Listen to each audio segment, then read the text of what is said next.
Hi guys, welcome to my channel.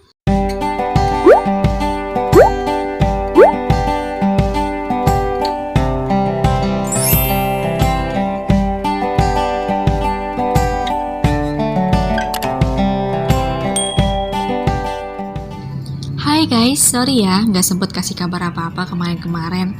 Jadi saya udah berdiskusi sama suami, karena kantor saya dengan rumah saya sekarang jauh pisan, jadi saya putusin untuk resign guys. Saya mau fokus ke channel ini aja. Mudah-mudahan saya bisa upload lebih cepat ya guys, doain aja, amin.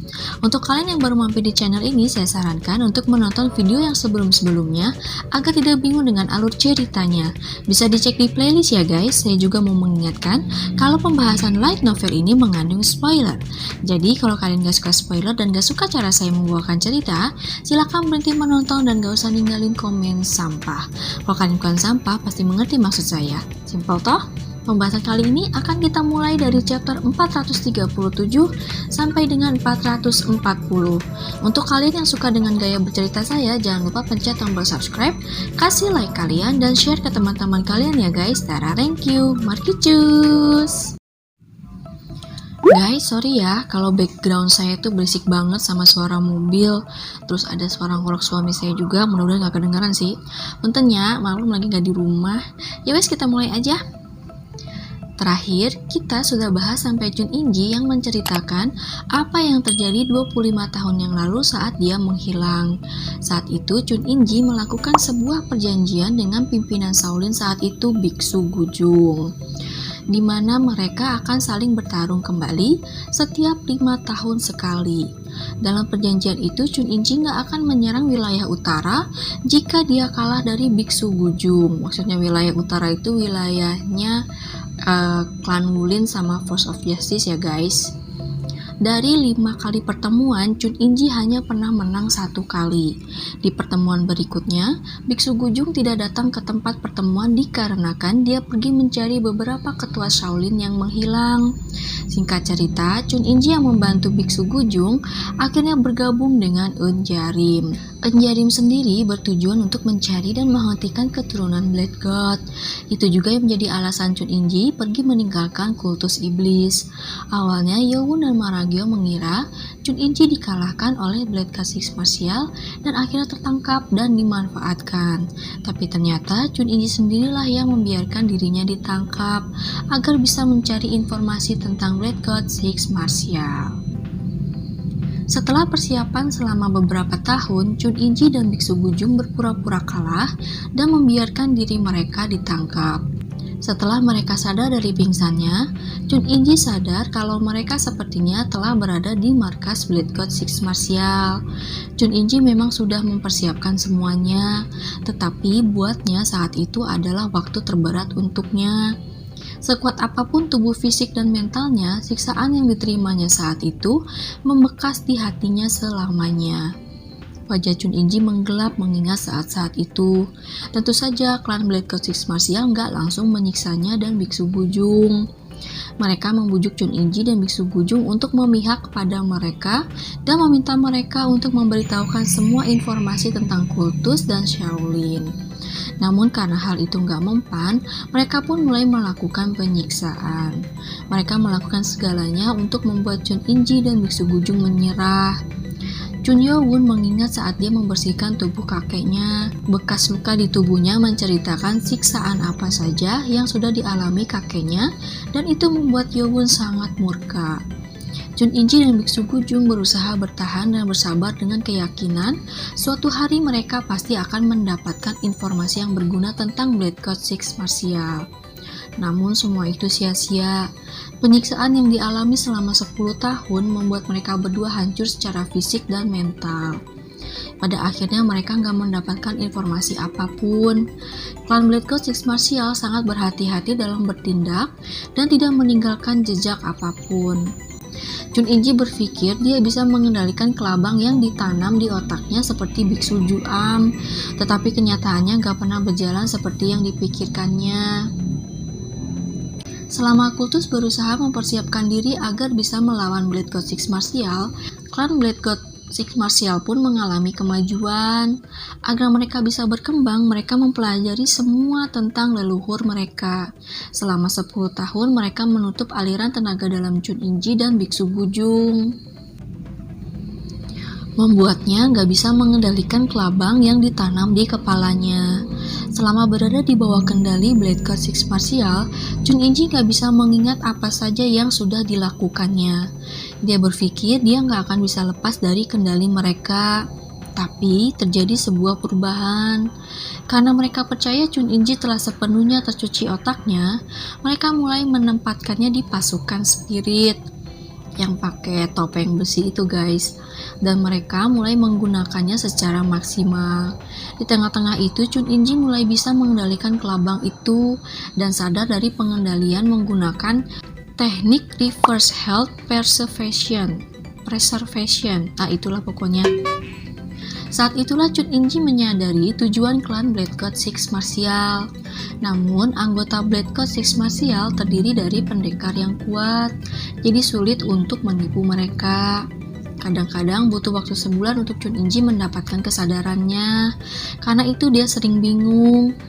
Sepertinya kelabang di dalam kepalanya sudah terbiasa dengan teknik reverse health preservation. Klan Blade God Six Martial juga sangat berhati-hati dalam tindakan mereka. Bahkan mereka menggunakan kode dalam menyampaikan pesan dengan menggunakan huruf Cina yang telah disederhanakan agar tidak ada kebocoran info. Mendengar itu, Yowun teringat dengan buku yang dimiliki tabib dewa yang ditulis dengan huruf yang sama. Kalau saja Yowun bisa melihat catatan yang dikatakan kakeknya, Nano pasti bisa menerjemahkannya. Sayang banget, pikir Yowun, tapi kakeknya bisa lepas dari mereka hidup-hidup saja sudah merupakan sebuah keberuntungan. Namun Chuninji tetap mencoba untuk menguraikan kode-kode itu di saat dia sadar, meskipun itu sulit dan hampir mustahil. Dan karena Chuninji ditempatkan di pasukan spirit yang selalu keluar menjalankan tugas, menyembunyikan kopian yang berhasil didapatkannya menjadi tambah sulit. Namun tiba-tiba datang kesempatan, yaitu saat mereka ditugaskan untuk menaklukkan Dragon Turtle. Chuninji yang gak melewatkan kesempatan itu berhasil menyembunyikan kopian kode itu di provinsi Hubei saat mereka sedang menuju ke utara. Sebenarnya Chuninji ingin menyembunyikannya di tempat yang dekat, tapi sangat sulit untuk lepas dari pengawasan Blade God Six Martial. Mendengar itu, mata Yowun berbinar-binar. Loh, jadi ada kopiannya. Kalau begitu tujuan Blade God bakal ketahuan kan? Yang terjadi selanjutnya sama seperti yang diceritakan dan Baekhyun. Chuninji berkata kalau Yowun yang menolongnya saat itu merupakan kehendak Chunma. Yowun merasa terharu dan mendengar ucapan kakeknya. Yowun pun bertanya apa maksud perkataan Chuninji kalau mereka nggak boleh membiarkan klan Blade God Six Martial mendapatkan inti para spirit beast. Chuninji menjawab dengan sedikit ragu, namun dia meneruskan, mereka ingin mendapatkan kekuatan besar, yaitu hidup abadi. Maragion bertanya apa hidup abadi itu bisa dilakukan, maksudnya memangnya benar-benar ada. Chuninji menjawab kemungkinannya itu memang bisa dilakukan. Maragion shock. Ya sebenarnya kan hidup abadi itu hanyalah mitos, tetapi itu memang bisa dijadikan alasan yang bagus mengingat betapa kerasnya usaha klan Blade God Six Martial sampai bisa membuat rencana untuk puluhan bahkan ratusan tahun ke depan, biarpun semua rencana ini digagalin sama Yowun sih. Yowun tiba-tiba teringat saat Nano sedang error karena kekuatan listrik Dragon Turtle. Saat itu semua fungsi Nano terbuka, termasuk file-file video yang tadinya terkunci. Video yang memperlihatkan kejadian di masa depan. Yowun mendengarkan percakapan yang menyebutkan kalau Blade God telah mencapai level yang tidak terbayangkan selama 1000 tahun. Jika video itu benar, pasti Blade God yang ada di masa depan sudah mendapatkan keabadian. Kalau mengikuti timeline yang sebenarnya, maksudnya masa depan di mana Nano nggak ada, Blade God berhasil mendapatkan 5 inti Spirit Beast. Namun sekarang hal itu tidak terjadi karena Yowun.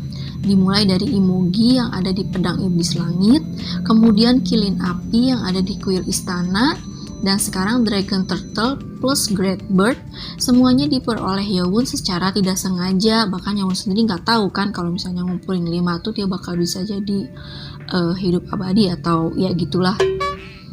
Seperti seseorang sudah mempersiapkan semua untuknya. Semua inti itu telah diserap oleh Yowon. Yang tersisa hanya inti dari Fengbo, itulah pokoknya. Dan kalau perkataan Chun In-ji benar, jika Yowon mendapatkan inti Fengbo, maka dia akan memperoleh keabadian. Yowon gak menginginkan keabadian sih, tapi gak buruk juga kalau dia bisa memperoleh keabadian. Chun In-ji berkata kalau Blade Lord berhasil mendapatkan keabadian, maka Wulin akan jatuh ke tangan Blade God Six Martial. Dia bersyukur Yowon lah yang mendapatkan 3 Spirit Beast. Sebenarnya udah 4 sih, tapi Yowon gak kasih tahu kakeknya. Chun In-ji berkata kalau saat ini Blade Lord pasti sedang ada di kota La Palace untuk mendapatkan inti The Great Bird. Chun In-ji mendengarkannya saat dia pergi menuju ke utara. Mata Yowon berbinar-binar. Dia memang sudah mendapatkan kekuatan inti dari The Great Bird, tapi ternyata masih ada The Great Bird yang masih hidup. Chun In-ji melanjutkan, saat ini Blade Lord pasti sudah tahu kalau inti Dragon Turtle jatuh ke tangan Yowon dan pasti akan mengincar inti Fengbo. Chun In-ji berkata kalau Blade Lord adalah seorang monster. Chun In-ji ingat saat dulu dia bergabung dengan pasukan spirit. Saat itu 20 Master Unjarim yang telah dicuci otak menyerang Blade Lord secara bersamaan, termasuk si Chun In-ji. Saat itu Chun In-ji telah mendapatkan kembali kewarasannya dan berpikir ini kesempatan yang gak boleh dilewatkan. Namun hasilnya membuat shock, tidak ada satupun yang bisa menyentuh Blade Lord. Padahal di antara 20 Master, 2 ada di level Supreme Master dan 18 sisanya berada di level Superior Master. Menurut Chun In-ji, kalau Blade Master mendapatkan 2 inti Spirit Beast, maka dia akan jadi lebih kuat dari Yowon yang memiliki 3 Spirit Beast.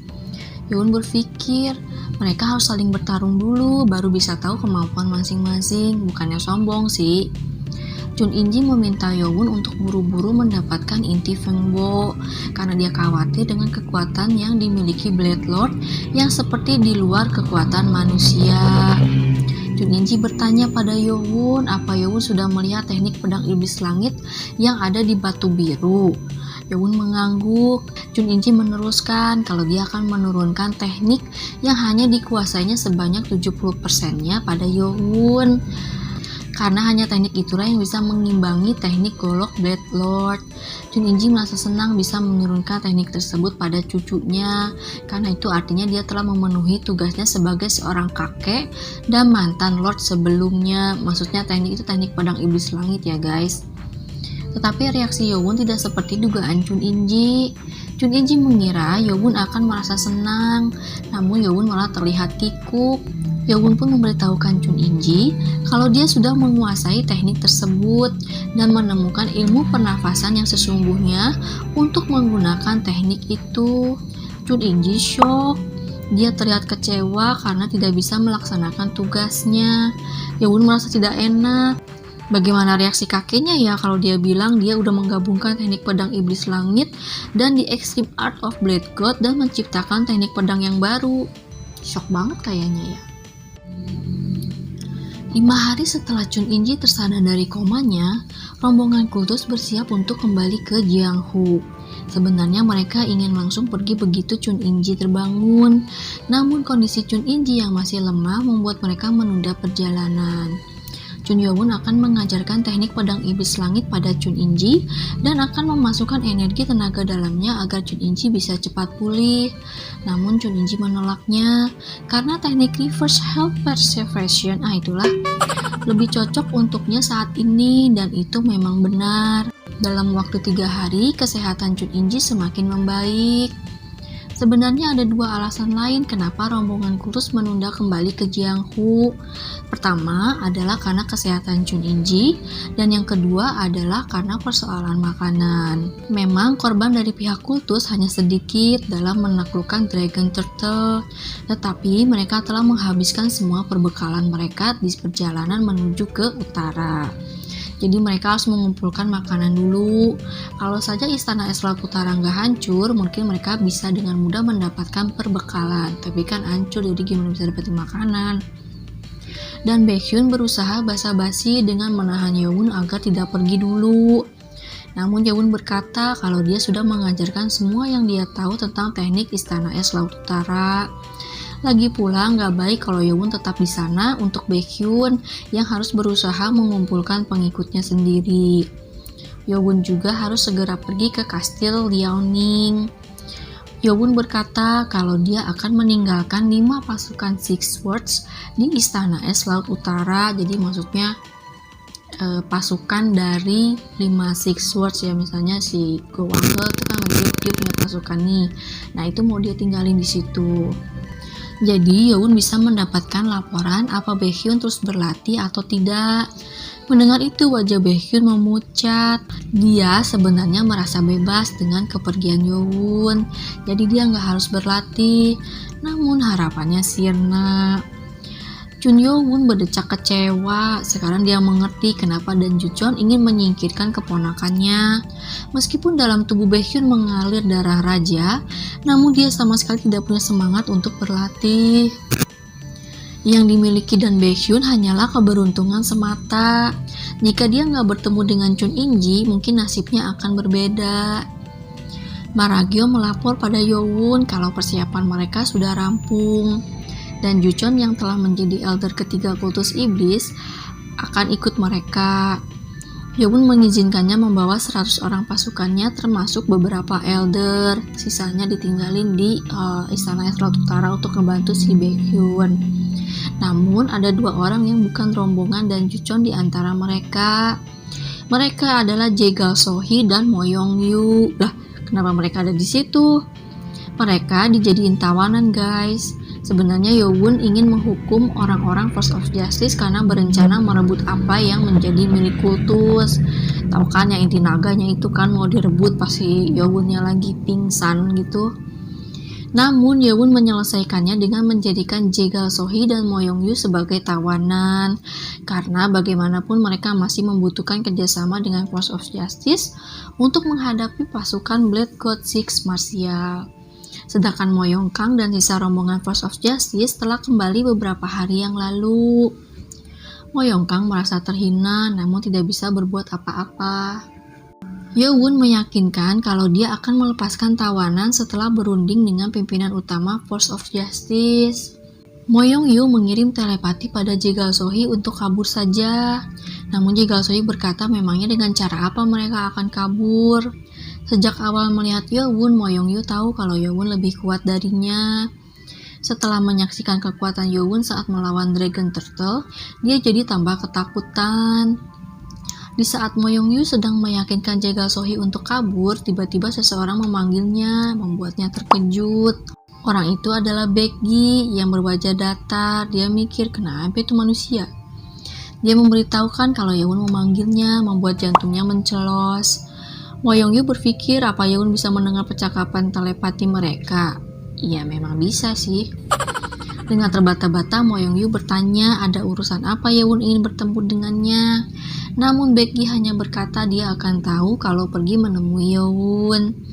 Melihat tingkah Mo Yong-yu yang ketakutan, Jae Sohee menggelengkan kepalanya dan berpikir baru begitu aja udah ketakutan, gimana mau kabur. Gak lama Mo Yong-yu berhadapan dengan Yeowon dengan wajah seputih kertas. Yeowon bertanya padanya, gue dengar klan Moyong berasal dari provinsi Liaoning. Mo Yong-yu terkejut, itu bukan pertanyaan yang bakal dilontarkan Yeowon dalam pikirannya. Jangan-jangan Yeowon mau menaklukkan klan Moyong. Ternyata nggak begitu guys. Yeowon melanjutkan kalau dia mau Mo Yong-yu menjadi guide mereka saat mereka sampai di provinsi Liaoning untuk pergi ke Gunung Changbai. Mo Yong-yu tertegun, hah? Jadi guide ke Gunung Changbai? Sementara itu di Kastil Gunung Selaksa, Chun Yu-jong yang telah pulih dari kondisinya sekarang bisa bergerak dengan leluasa. Rutinitasnya sekarang adalah menjalani pengobatan di pagi hari dan memulihkan energinya di sore hari. Perlahan-lahan kondisinya kembali seperti semula. Tiba-tiba ada tamu mendatanginya. Dia adalah Submeng, Light Guardian. Submeng menyampaikan berita bahwa Yewon berhasil menemukan Chun In-ji. Chun Yu-jong terkejut. Dia mengira ayahnya yang telah menghilang selama 20 tahun lebih sudah mati entah di mana.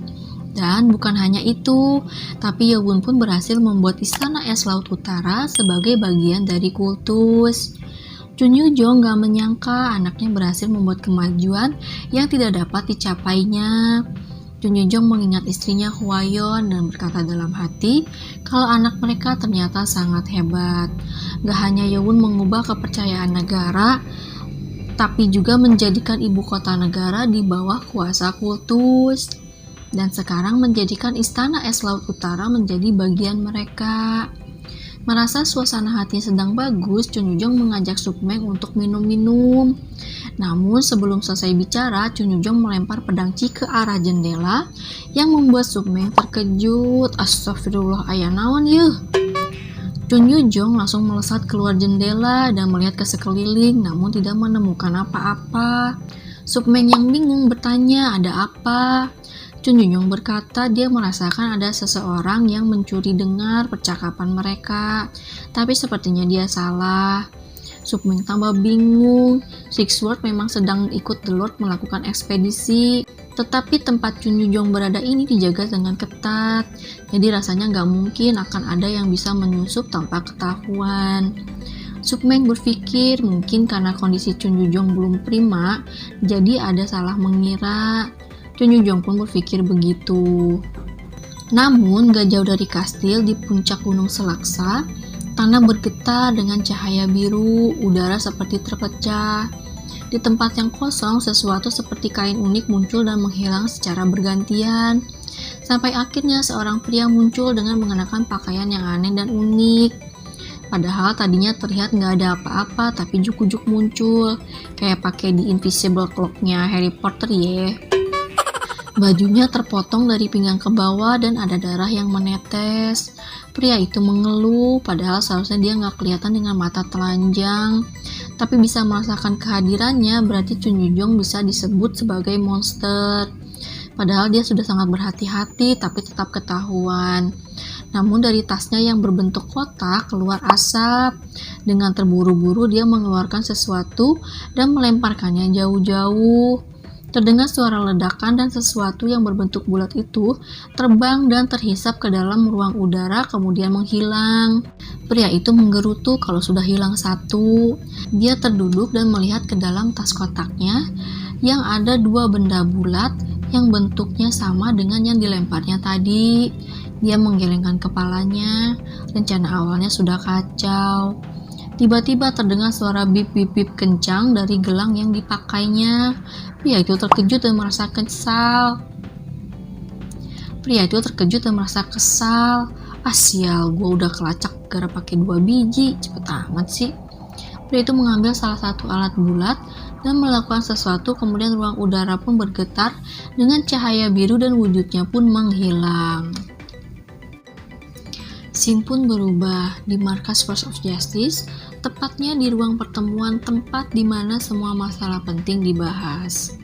Dikarenakan banyak kekuatan utama yang harus diperhatikan, terutama 3 kekuatan besar Yulin, para pimpinan Force of Justice jadi jarang bisa berkumpul semua karena kan ngurusin ya macem-macem lah ya.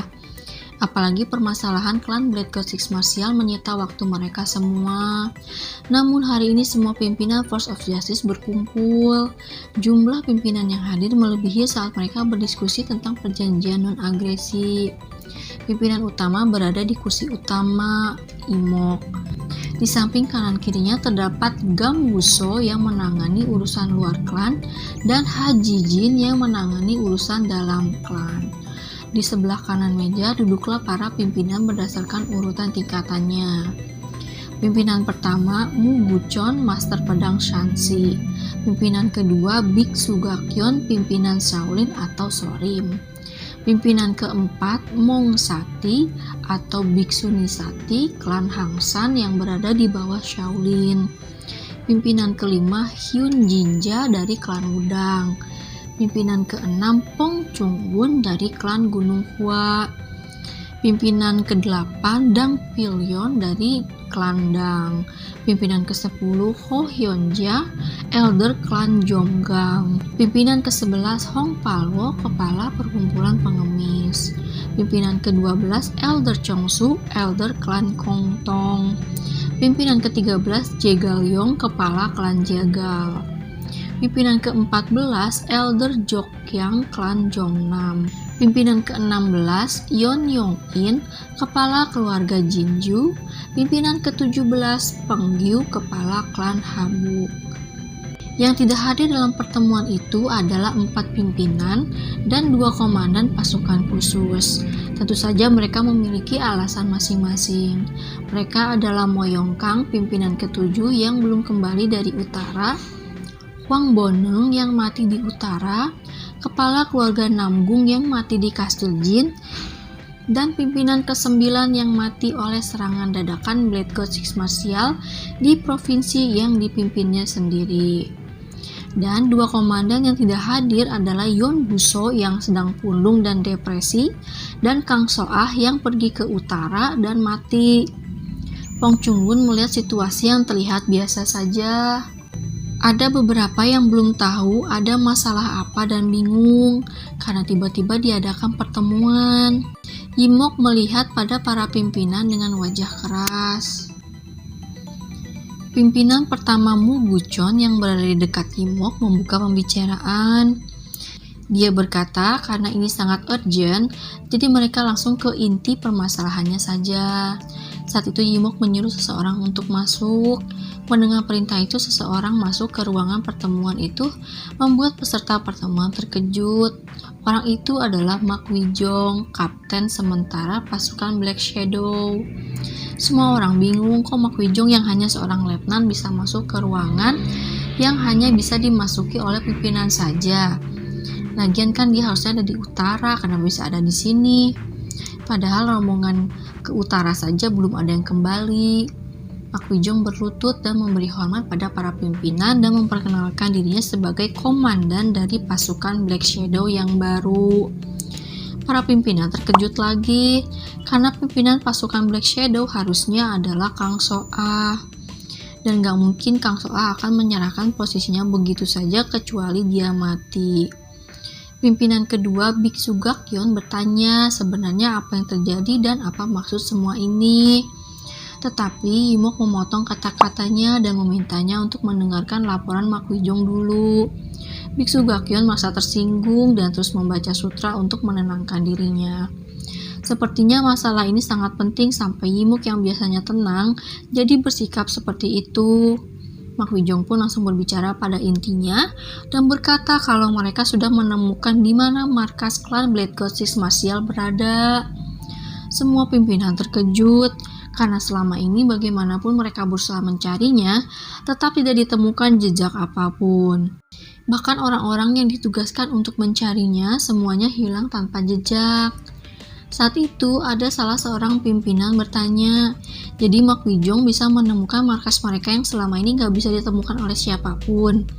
Mak Wijong membenarkan, apalagi sih itu? Saat itu ada salah seorang pimpinan bertanya, jadi Mak Wijong bisa menemukan markas mereka yang selama ini gak bisa ditemukan oleh siapapun. Mak Wijong membenarkan. Pimpinan Peng Gyu yang telah kehilangan satu tangannya setelah dipotong Yowun saat pergi ke istana kekaisaran bertanya di mana letaknya. Mak Wijong menunjuk Gunung Huang yang berada di provinsi Zhejiang yang masih berada di wilayah kekuasaan klan Wulin. Gunung itu memiliki wilayah yang sulit untuk didaki karena sangat curam. Bisa dibilang itu adalah tempat terbaik sebagai markas tersembunyi.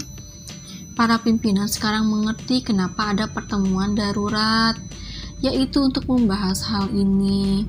Jiga Liong memuji Mak Wijong yang sudah berhasil menemukan markas Black Code Six Martial. Tetapi nggak semuanya langsung percaya pada Mak Wijong. Hong Palwo bertanya bagaimana caranya Mak Wijong bisa menemukan markas mereka. Padahal anggota perkumpulan pengemis di sekitar wilayah itu dan wilayah manapun semuanya mati karena pertahanan klan Black Code Six Martial sangat ketat. Namun Mak Wijong mengelak dengan halus dan meminta izin Yimok untuk memperlihatkan sesuatu dulu. Yimok mengizinkan. Pintu ruangan itu pun terbuka dan dua orang datang mendorong sebuah gerobak yang sangat besar. Semua orang di ruangan itu terkejut. Itu adalah gerobak yang berisikan kepala Dragon Turtle yang sudah mati. Sebagian pimpinan langsung mengecek kepala naga itu, sedangkan Biksu Gakyeon menutup matanya sambil membaca sutra. Belum selesai rasa terkejut karena kepala Dragon Turtle, masuk lagi gerobak yang lain berisi beberapa mayat yang telah membusuk. Semua orang menutup hidungnya secara bersamaan. Mereka lebih terkejut lagi karena mayat-mayat itu semuanya kepalanya hancur. Hong Palwo berteriak, "Mayat apaan nih?"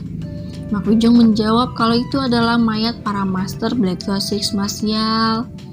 Semua terkejut dan Hong Palwo langsung memeriksa mayat-mayat yang sudah membusuk itu.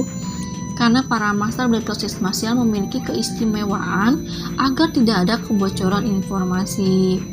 Sambil menutup hidungnya, Hong Palwo memeriksa nadi mereka, walaupun sebenarnya ngapain, misalkan udah mati. Dan kondisi mayat itu sama seperti mayat-mayat lainnya yang dulu pernah mereka tangkap. Ruangan langsung hening setelah memastikan kalau itu memang benar mayat Black Code Six Martial. Yimok memerintahkan mereka untuk kembali ke kursi masing-masing. Dan ruangan itu menjadi hening kembali. Yimok melanjutkan kalau Komandan Mak Wijong berhasil melacak anggota Black Code Six Martial yang kabur dari utara dan menemukan markas mereka, kemudian merebut kepala Dragon Turtle yang mereka bawa. Mendapat pujian dari pimpinan utama membuat Mak Wijong menganggukkan kepalanya. Meski itu adalah pencapaian yang patut untuk dipuji karena belum ada yang berhasil mencapainya. Seseorang bertanya dengan ragu, bukti-bukti itu memang akurat, tetapi bagaimana caranya Mak Wijong bisa menemukan markas mereka di saat yang lain gagal semua? Orang itu adalah Elder Chongsu.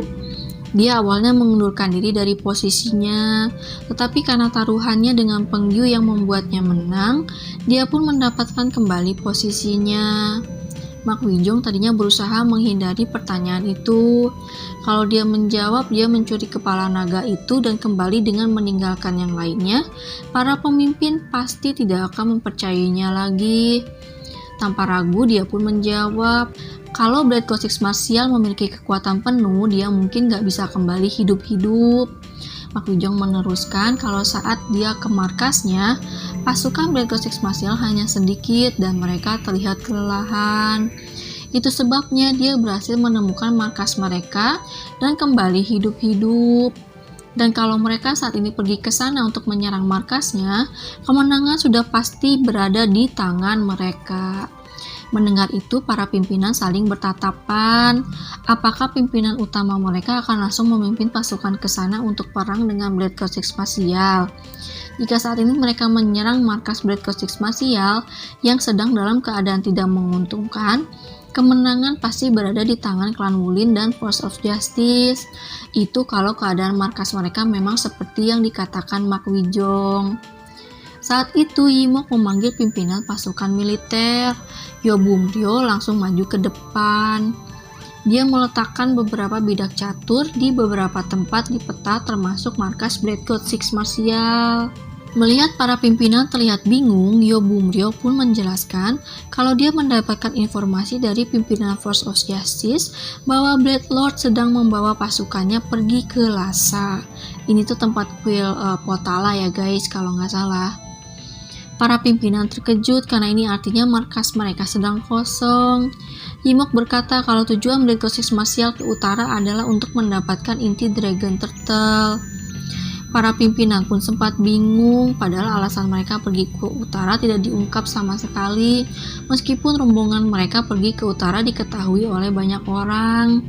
Mereka pun terkejut saat tahu tujuan Black Cloud Six Martial ke utara. Bumryo melanjutkan kalau selama ini yang mereka tahu, tujuan Black Cloud Six Martial adalah untuk menguasai Jianghu. Bumryo telah meminta bantuan Jegal Sohee untuk menyelidiki tujuan Black Cloud Six Martial yang sebenarnya. Melihat kemunculan Mak Wijong dengan membawa kepala naga, membuat dia menjadi yakin apa tujuan Black Cloud Six Martial yang sebenarnya. Black Cloud Six Martial menargetkan istana kekaisaran, wilayah laut utara, dan Spirit Beast di Lhasa. Tujuan mereka menjadi sangat jelas. Bumryo pun mengeluarkan sebuah buku yang berjudul Moral Sutra of Heaven. Itu adalah salah satu buku dari The Three Great Books. Buku yang berisikan tentang mitos-mitos dan legenda-legenda yang tidak diakui oleh para pelajar. Para pimpinan masih belum mudeng. Apa hubungannya itu buku sama tujuan Black Cloud Six Martial yang sebenarnya? Bumryo membuka halaman tertentu dan menjelaskan kalau Black Cloud Six Martial memang mengincar Spirit Beast, lebih tepatnya inti mereka. Lah buat apa? Buat mencari kekuatan. Para pimpinan masih bingung. Bumryo meneruskan kalau di buku itu tertulis sebuah mitos kalau seseorang bisa mengumpulkan 5 inti Spirit Beast dan menyerapnya, maka orang itu bisa memperoleh keabadian. Para pimpinan dan komandan yang mendengar mengira pasti ada suatu kesalahan. Mereka memang tahu kalau menyerap kekuatan inti Spirit Beast bisa memperpanjang hidup seseorang, tetapi menjadi abadi itu benar-benar di luar nalar mereka. Hong Palwo dari perkumpulan pengemis meragukan apa yang didengarnya tadi. Masa klan sebesar dan sekuat Black Cloud Six Martial percaya pada mitos tentang keabadian? Yimok berkata dia mengerti kalau kebanyakan dari mereka nggak percaya. Tetapi yang penting bukan keabadiannya, tetapi kenyataan bahwa mereka bisa memojokkan Black Cloud Six Martial sekarang setelah mengetahui tujuan utama mereka. Bumryo menempatkan bidak catur dengan tulisan penaklukan di markas Black Cloud Six Martial Gunung Huang dan di Gunung Changbai yang berada di sebelah tenggara Provinsi Liaoning. Kemudian Bumryo menjelaskan kalau pimpinan utama telah memutuskan akan melakukan perang besar-besaran demi masa depan Wulin. Mendengar itu, suasana di ruangan itu langsung berubah secara serius. Selama puluhan tahun mereka memang selalu berperang antara 3 kekuatan besar Wulin, tapi tidak pernah perang besar-besaran. Hyun Jinja dari klan Wudang merasa khawatir kalau mereka melakukan perang besar-besaran, bagaimana kalau Force of Evil memanfaatkan keadaan dan menyerang markas mereka. Namun Bumryo yang melihat keraguan-raguan itu berkata kalau mereka nggak perlu khawatir dengan Force of Evil karena mereka sedang menghadapi masalah internal. Dan sekaranglah waktu yang tepat untuk berperang. Jegal Yong dari klan Jegal menambahkan bagaimana kalau mereka meminta bantuan kultus iblis. Bagaimanapun mereka beraliansi, dan bantuan kultus pasti bisa mengurangi korban jiwa di pihak mereka. Para pimpinan yang lain mengangguk setuju, walau sebenarnya merasa khawatir kultus akan menusuk mereka dari belakang dengan memanfaatkan situasi. Namun Yimok menolak usulan itu dengan perasaan murka. Para pimpinan bingung, memangnya kenapa? Yimok berkata menurut Mak Wijong pasukan kultus dan The Lord mereka pun ada di utara. Para pimpinan tambah bingung. Ngapain kultus ada di wilayah utara? Setahu mereka, kultus sedang sibuk membangun akademi baru di Jianghu. Jadi bagaimana bisa juk-juk The Lord Kultus ada di utara? Mak Wijong menjawab kebingungan para pimpinan yang lain dan berkata kalau inti Dragon Turtle sudah jatuh ke tangan The Lord Kultus, Chun Yoon. Dan Yowun juga mengincar inti spirit beast yang lain. Mendengar itu wajah para pimpinan menggelap. Monster itu tanpa spirit beast aja udah susah untuk ditangani. Dan sekarang Yowun mengincar inti spirit beast juga. Yang artinya kalau inti spirit beast jatuh ke tangan Yowun, maka Yowun bakal tambah lebih kuat dari sekarang. Penggiu berkata mereka nggak bisa ngebiarin hal itu terjadi. Yobumryo melanjutkan kalau perang ini untuk mencegah hal itu terjadi. Yang lain bingung, lah kan inti naga udah ada di tangan Yowun, gimana caranya merebutnya kembali? Pasti udah diserap juga kan? Yobumryo menjawab kalau masih ada satu spirit beast di Gunung Changbai, yaitu Fengbo. Para pimpinan terkejut, loh bukannya yang ada di gunung itu harimau putih yang disebut sebagai magical beast? Yobumryo melanjutkan kalau menurut buku mitos itu, Fengbo adalah salah satu dari spirit beast. Jadi magical beast sama spirit beast itu berbeda ya guys. Berarti sudah jelas alasan mereka harus mencegah entah Black God Six Martial atau kultus iblis untuk mendapatkan inti dari Fengbo. Yobumryo menjelaskan lebih lanjut bahwa pasukan akan dibagi menjadi dua, satu ke Gunung Huang dan satu lagi ke Gunung Changbai. Diskusi pun berlanjut dan para pimpinan mendengarkan dengan seksama karena masa depan klan mereka bergantung pada perang ini. Mak Wijong yang memperhatikan dari tadi tersenyum puas dan di dalam hati berkata, kematian komandannya Kang Soah telah menjadi bara api yang membakar semangat semuanya. Sementara itu di waktu yang sama di dataran gurun, rombongan kultus iblis melanjutkan perjalanan menuju arah tenggara. Dalam waktu 5 hari, rombongan kultus telah melewati setengah dari dataran luas itu.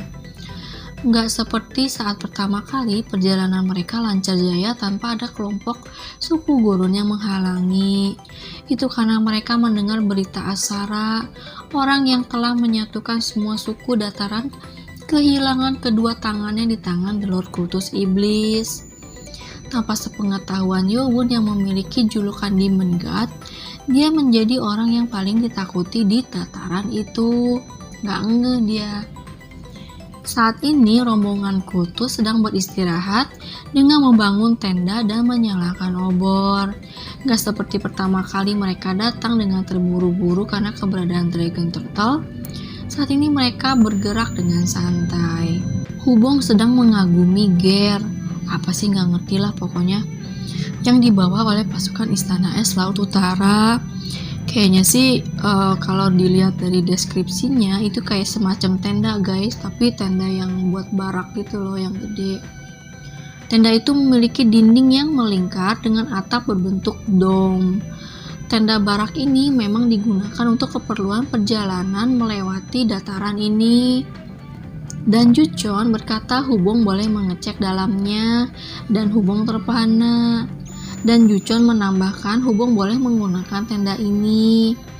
Dan Juchon memperhatikan Hubong yang terlihat biasa saja tetapi energinya berada di level seorang elder.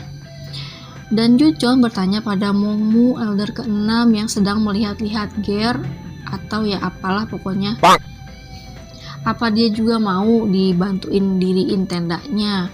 Mongmu menolak dengan halus dan berkata lebih baik memberikannya pada Yowun saja. Tadinya Mongmu mengira dan Juchon gak mau memberikan Ger pada Yowun, tapi ternyata itu karena Yowunnya aja gak kelihatan batang hidungnya, udah culak-cilek dia tapi gak ada. Well, semua orang tahu kalau Yowun dan The Great Lord selalu menghilang untuk berlatih, sekarang pun pasti begitu. Beberapa mil dari tempat rombongan kultus berkemah, beberapa obor menyala di padang rumput dan seorang pria tua sedang memegang sebuah pedang. Pria tua itu adalah Chun Inji. Chun Inji sedang mengerahkan teknik pedang iblis langit sampai formasi keempat dengan mulus. Yowun memuji kakeknya. Chun Inji baru menyadari betapa simpelnya teknik yang diciptakan oleh Chunma. Chunma yang menciptakan teknik ini memang sangat jenius. Karena seiring bertambahnya formasi, kekuatannya semakin besar. Chun Inji merasakan kekosongan. Teknik ini akan menjadi lebih baik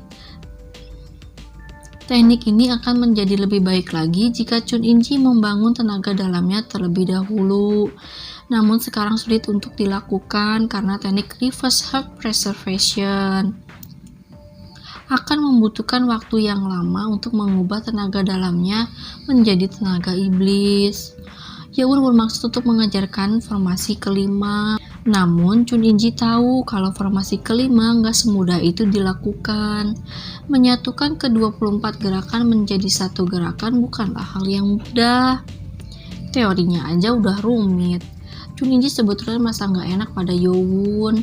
Harusnya dia yang menurunkan ilmu pada cucunya, tapi ini malah sebaliknya. Namun Yeon berkata itu bukanlah hal yang aneh, karena kakeknya adalah The Great Lord. Maksudnya tuh The Lord sebelum-sebelumnya ya. Chun In-ji tetap merasa nggak enak karena dia mempelajari teknik terhebat kultus iblis. Tetapi Yeon berkata itu bukanlah yang terhebat. Nah loh, Chun In-ji bengong. Pedang iblis langit adalah teknik terhebat yang diciptakan oleh leluhur mereka. Tetapi Chunma generasi kedua malah bilang kalau itu bukan yang terbaik. Chun In-ji bertanya apa maksud Yeon. Sebenarnya Yeon gak ingin cerita tentang ini, tapi kakeknya mengorbankan dirinya demi kultus iblis. Itu artinya Chun In-ji berhak tahu soal ini.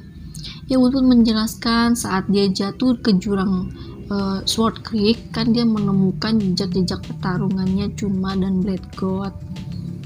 Teknik yang ditinggalkan Chunma saat itu belum sempurna. Chun In-ji tambah bingung. Yeon berkata lebih baik Chun In-ji melihatnya sendiri.